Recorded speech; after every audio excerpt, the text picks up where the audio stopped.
Well, I'm back. I'm back. Welcome to the Brenda Perryman Show, right again, right here on TV 33 WHPR. And a lot of movies are coming out these days, but I'm so proud of Detroit and some of the filmmakers that are coming out of Detroit. And I have a young man with me who's no longer an aspiring filmmaker. He is a filmmaker. I'm really proud of him. And I'd like to introduce a friend of the show because he's been here before, Mr. Randy Holloway. Good morning. Good morning. Good morning. Thank you for having me. Of course I have you. I like to push people. I like to endorse creative people. Definitely. And Randy, let's talk a little background. Now, you grew up here in Detroit? Yeah, grew up here in Detroit, west side of Detroit. West Side? Went to Shokes Elementary, Bobian Middle School, and Cass Tech. Graduated from Cass Tech. So. You did, you did. And were you always interested in film? Or I was. I was always interested in film because when my mother had me, she was 44 years old. Really? Yeah. So we grew up watching AMC, American Movie Classics, and I just fell in love. I'm laughing because when kids or my daughter's friends, one of my daughters still lives with me, they come over to the house and they said, you know it's going to be a black and white movie on in the family room. Because that's all we do, Turner Classic Movies Yes. and AMC. Yes, I fell in love with those movies and the stories and just everything about them, the glamour. And originally, I just wanted to be like an actor. Like I really wanted to be on screen. But as I got older and I realized, the golden era was gone and the movies they started putting out wasn't making a whole lot of sense, I was like, you know what? I think I need to write my own movie so that I can make sure I put out a quality product that's good and marketable at the same time. But definitely not some of the things that I was seeing. Like, this is crazy. Like, no, What no, were no. some of those things, Randy? No, I mean, seriously, because I think we need to talk fact. Sure. Yeah. I mean, you had like just the schlocky B movies, even some of the bigger budget films.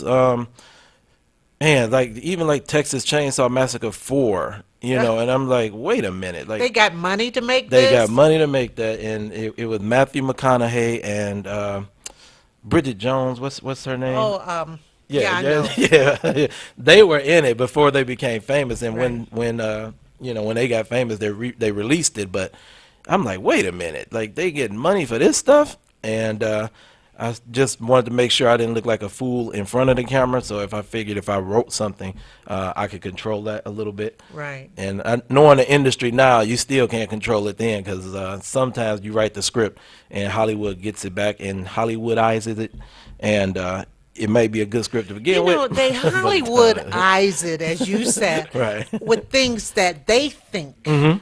It's so subjective. Yes.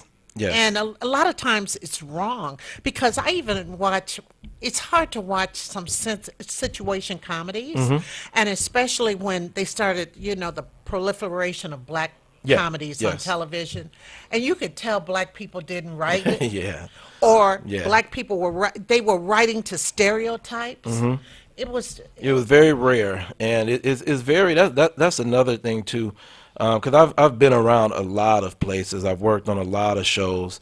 A lot of times I am like the only black person on set, Right. and it blows my mind even on black controlled shows. Like, wait a minute, the crew. I'm the only black guy on the crew. Like, that's definitely something that always stuck out with me. So even in my path of getting to where I am today, I made it a point to try and do things a certain way so that I would have some say or some control. It's very rare to get that unless you have a very special talent, and I think I was blessed with a very special talent, and I have the ears of a few people now, so including you, so it helps. But I admire. I'm smiling because I love the way you're talking about this.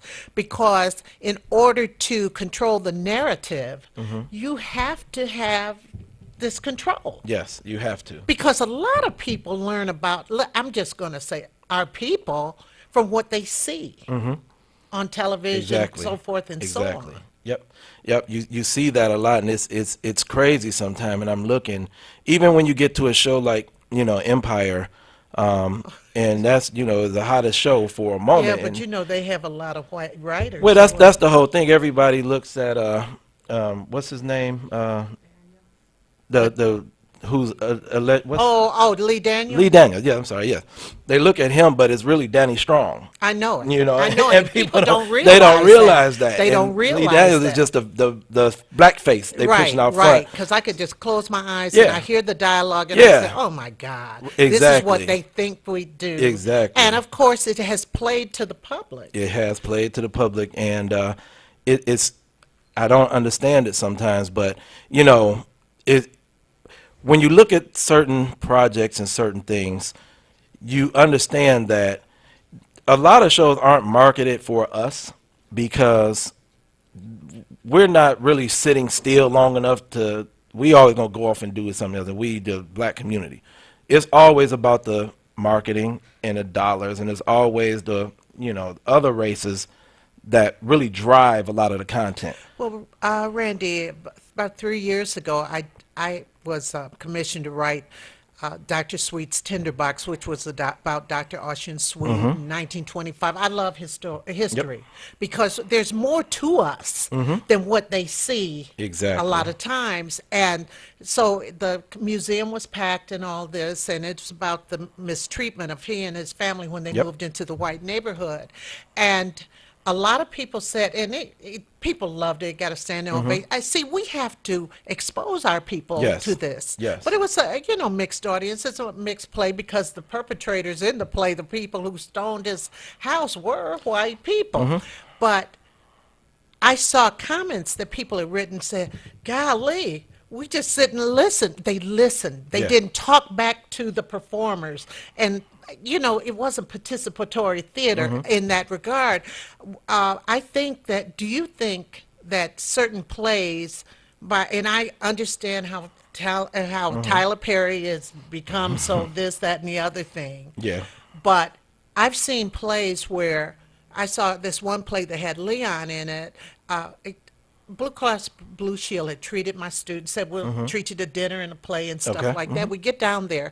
Russ Parr comes out on the stage and he says to the audience, he says, "I just want to remind you that the actors cannot talk back to you."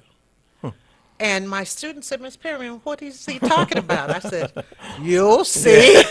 Yeah. I mean, you need to sit and listen Yeah. sometime to get the message, Yeah. don't you think? Oh, definitely, definitely. And that's Tyler Perry is a name everybody throws out and Tyler Perry, Tyler Perry. I don't necessarily agree with his content. But he's marketable, but it's only one Tyler Perry. Right. And everyone is trying to emulate and be Tyler Perry. You can't do what he does. Tyler Perry had an audience, and he has the same audience that he had when he started. Absolutely. And those are the same people that's with him now. And when you look at all the numbers from his films, they're always the same. They always capping out at a particular number because it's always the same people going to see it. He's not expanding his audience. He's not shrinking He his audience. diversified a same little one. bit A little with bit. what The was Family the That family? Prays. The family that prays because he had what's her name? Kathy Bates in it. Kathy Bates in it, and so forth. But because when I went to see it, that one I went to see, and it had a mixed audience and so forth because of the particular Kathy Yep. Bates. Kathy Bates. But when you look at a lot of these some of them are just so base, and I've heard people say, they probably came up to you and say, "You be another Tyler Perry," and Yeah. you say, "Hold me back, hold me back. I want to be Randy Holloway." Yes. No, but I do admire his marketing. Right. He's a Excellent. genius when it comes to that. Excellent. And that's the one thing I do want to emulate from Mr. Perry. One of And my friends works for him now. She's an actress. okay, yeah, and from that standpoint, it's like wow because Sherry Headley. Sherry had the name She sounds played familiar. in Coming to America. She was the girl. Okay, yes. Yes. She Okay. plays a lawyer in one of Yes, the shows. that's right. Yeah. I can't think of the name, but I it's don't the know. have the have-nots. Oh, That's okay. it. Yeah, I believe that's Yeah, it. a lot of soap opera stuff. Yeah, yeah. He and Oprah finally figured out the formula too. Like, Well, that let was me get good because Tyler they and helped make each that. other. Yeah, definitely. each other. Definitely. So, what was your first film? The first film that I did was a documentary actually, And I've already spoke to Miss Moore over at the Charles Wright Museum. We're going to do a screening of it. Great. We're working out. We're going to work out the details. I know she just got back in town, but it was a documentary called "Weathering the Storm: The Story of Ray Weathers," and he was a basketball player that played at Michigan State University I and was remember. for all, like I'm a sports fanatic, or I definitely was before I got heavy into what I'm doing now. I ate, slept, drink, think sports all day long.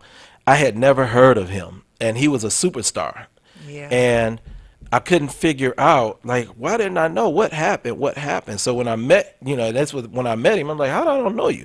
And I got all his trophies, his awards, everything at my house, and his story was just so gut wrenching, and he was abused by his parents when he was a baby. They tried to kill him. His father tried to put him in a pot of boiling water and kill him and cook him. His brother was murdered when he was 15, and they were like a year apart, and that devastated him. And it was just a lot of disconnect with life for him, and he still went on to be like a star, but he didn't get to that next level even though he had the talent. And Tom Izzo held him back, told the NBA do not draft him because he doesn't have the makeup for it, and he always resented Tom Izzo for it until now. And he understands now why he did it, because he knows he wasn't ready. And he made it to the NBA a little bit. He got in he played, I want to say, the Orlando Magic and Phoenix Suns. He was on their summer league teams in I think maybe one or two games. But he went overseas, won a lot of championships and things like that. But it's a very, heart-wrenching story. And you hear just about the things that he was going through, his brothers, how they had to cook hot dogs with hangers and irons, and how the parents would leave him in a bed for 8 days at a time, and he'd just be covered in feces and urine. And his uncle took him in and really helped him get stronger. So that was There the first one. are so many documentaries that can come out of sports. Yeah. So Yes. many, because when you look at what some of them overcame, Yeah. and then you look at a person like, remember the GOAT? Yeah. I still Earl have that Meningalt. film. Yeah. I have that documentary right now, but when you see I jump over Yeah. cars and all that stuff. But okay, so that was your first film. And you will probably be able to show it at the Yeah. museum. Yeah. We're Okay. definitely going to do that. Okay. And then what? Then I did a lot of I've worked on a lot of shows. Okay. So I became well versed in television production as well, and worked on shows Excellent. like American Idol, the Bart Rescues, the Rob Dyrdek Fantasy Factory, MTV, CBS. Great. I learned a And lot. applying that, you learn better when you can apply. Yes, Yes. yes, definitely. And I was blessed every time I'm on a set. And like I say, a lot of times I'm the only black person on a Right. set. And I'm always able to find myself with the producers, the executive producers, and they always see something in me and they'll talk to me.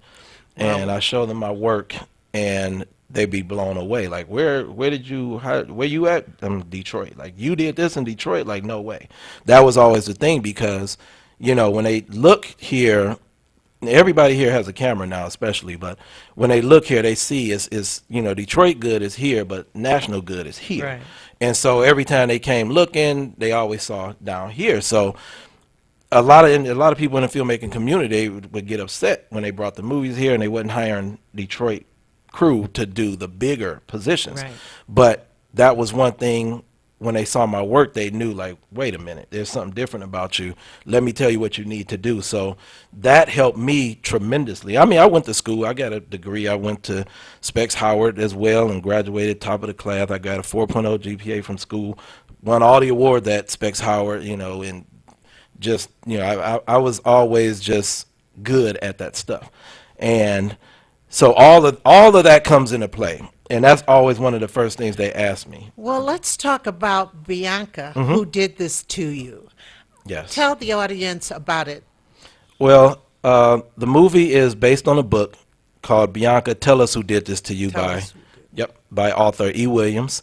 And it's a story that deals with child molestation in the church, self-mutilation, and physical abuse. And it's a very, very powerful story in the book. The book is very graphic and very, like, it's difficult to read. I read the book in an hour and a half, and most people read the book pretty fast. And it might be faster, but everyone that I know that has read the book, that I know that I've asked, you always have to put the book down after the first chapter or first few pages, whichever it is. But you have to put it down because it hits you so hard. And when I met the author, he wanted to do a documentary on another book.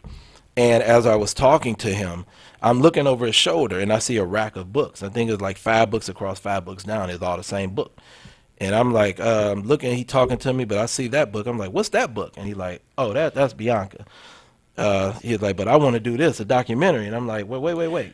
Well, let's kind of take a look at your trailer because you have a showing Yes, a showing tomorrow, screening tomorrow. screening tomorrow. Yep. I want you to get people out there. Okay. So we're going to look at a trailer for Bianca. Tell us who did this to you. Who did this to you? The movie is Who Did This to You? Who did this The book to is you? Tell Us Who Did This to You. Okay, everything. Who did it to her? Right.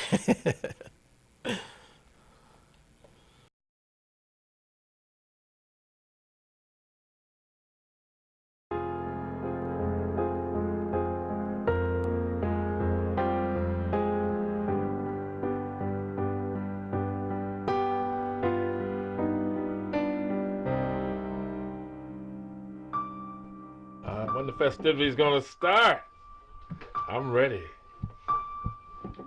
Soon. Very soon.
I think that's one of the reasons why these predators continually do what they do, because they're not even worried about going to jail because they know no one's going to Nobody's talk. going to talk. So they're not even worried about being shamed, so you keep doing it over and over. So this film, I really wanted this film to just be that conversation starter. And so when we Right. screened it, the conversation with the panel, it just grew. And everyone in the audience started speaking and talking, and we were having a conversation. And I just got 2 calls this morning from people who had taken their kids there. And all of a sudden, You're taking their kids where? to see they had brought their kids out I to would see have the never film. done that. But it started the kids. Now they're telling the parents something, and it's like, whoa. Which is good. Yeah, and people were crying like, "Oh my God, this film is so powerful. Thank you. Thank you for making it." And the response has just been overwhelming. Right. And you have ideas and you have thoughts of everybody wants to be a success, but for me, it was never a question about success with the film. It was just, I just wanted to make sure that this got the conversation started so that people would start exposing these Well, where predators can our are here. audience see this film tomorrow? Tomorrow, yes, tomorrow we are at the And AMC Star tomorrow, the Southfield, date is the 5th. December 5th. Yep, December 5th, AMC Star Southfield, 7:30 p.m. We're holding a special screening of the film Bianca. We have tickets for sale. Tickets are $35 VIP, two for 35 for the general admission, and proceeds are benefiting Sasha Center. And Kalima Johnson, who's doing a tremendous job. Log Mama? Yes, who has really supported us with this project and vetted the film. And I had to make a couple of changes based on her viewing it, and just to make sure that it was safe enough for everyone. We didn't have anything too graphic, but she understands these emotions and triggers a lot more than I do. So it was a blessing just to have her be a part of this. And we really want to, help Sasha Center out and make sure that they can keep going, because it's very important for organizations like that to In be our around. community, it's not only our community, but in other communities, there's a stigma associated with mental illness, a Yes. stigma associated with talking, and do you know the damage for life that can be done to a child? Yes, yes, it and so many. That was the thing too about the film. Once we announced that this was the film that I was going to do next, my Facebook inbox was flooded with women who I had never met. This is me. I am Bianca. Thank you for telling me for telling the story. I taught secondary ed, and there were different times, and I had drama students, and one day we just sat there, and I don't know how it came up, or we were dealing with emotional scenes, but they started talking, raising their hands and talking about what was going on with them at home and Yeah. what had been going on from a young age, and really messed these young ladies up. And Yeah. it's like finally they could talk about it. Yeah, yeah. And we have to have our community open up and talk about it and get these predators off the Yes. street, Definitely. because some of them have gotten away with it for generations. Yeah, and that was one of the topics that came up during the panel discussion, was just this generational predator, situation where the father molested kids and the son to do it. And one Dr. Kim Logan, who was part of the panel too, and she's a psychotherapist and counselor for child molestation, and a client of hers, the father was in jail, and then the son was in jail, just got arrested, and are both doing hard time for it. But it's crazy, but people don't talk about it. So Well, Randy, we just have a few minutes left, and I wanted to talk to you real quick. Tell the audience about your Sundance experience. oh, that was amazing. That was always a dream of mine, to get into Sundance Institute, which is the organization that puts on the film festival and everything else. And And it was started by Robert Redford. yeah, started by Robert Redford, and to get accepted into that was truly an honor. Ryan Coogler, I just came back from LA, had a chance to talk with him. He's a Sundance Institute alum. So the instant that I mentioned it to Wasn't him, he the one who did Creed? Creed, yep, and Fruitvale Station, yep, Right. yep. And he knew right away. He said, "Oh, you must be pretty good." I said, "Yeah, something like that." So, and I was also accepted into the New York Foundation for the Arts Artspire program. All right now. So, and that's where Spike Lee started, Terry McMillan, Right. the movies Boys Don't Cry and Frida went through there, and they both won Oscars. So they don't just let anybody in. Right. And not only did they let me in, they broke the rules that they never had did in the history of their organization. What was that? Because I had filled out the application wrong, but the executive vice president emailed me and said, "Your story is so good and your background is so strong. We're going to do something we've never done in the history of our organization. We're going to let you fill out the application again right now." And Ladies and gentlemen, you saw him here. I don't know if he'll get so big that he won't come back to I visit always the come Brenda back. Perryman show. I always come back. But we go back, and Randy, I'm so proud of you. Thank And I you. know the viewers are proud of you also. We're looking forward to hearing more. Will Yes. you be doing another film here in Detroit? Yes, definitely. It's a lot of things on the horizon. I haven't told a lot of people what's going on, but Okay. it's some things happening. And I'm just honored, and I'm honored to be on the show. Thank you so much for having me. Well, I'm your fan.